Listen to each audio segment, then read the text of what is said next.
আগাম জামিন বলতে কি বোঝায় বা অ্যান্টিসিপেটরি বেলটা আসলে কি? আমরা অনেকে অনেক সময় শুনে থাকি না যে অমুকে আগাম জামিন নিয়েছে বা অ্যান্টিসিপেটরি বেল নিয়েছে।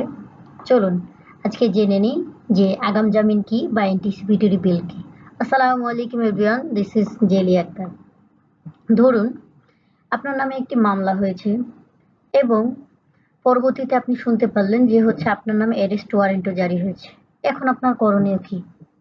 কারণ পুলিশ তো আপনাকে পেলেই ধরে নিয়ে যাবে, তাই না?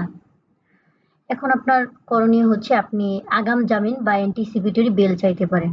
সেক্ষেত্রে আপনি আগাম জামিন চাইতে কোথায় যাবেন? আপনার নিকটস্থ কোনো কোর্টে বা হচ্ছে কোনো জাজের কাছে? না।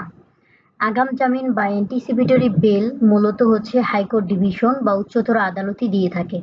সেক্ষেত্রে আপনার করণীয় হচ্ছে আপনি কোর্টের দ্বারস্থ হবেন, কোর্টে প্রেজেন্ট থেকে আপনি আগাম জামিন বা অ্যান্টিসিপেটরি বেল নিবেন।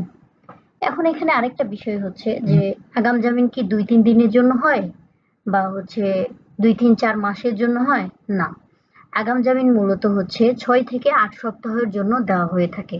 আর এটি মূলত হচ্ছে হাইকোর্ট ডিভিশনই দিতে পারে। Thank you everyone.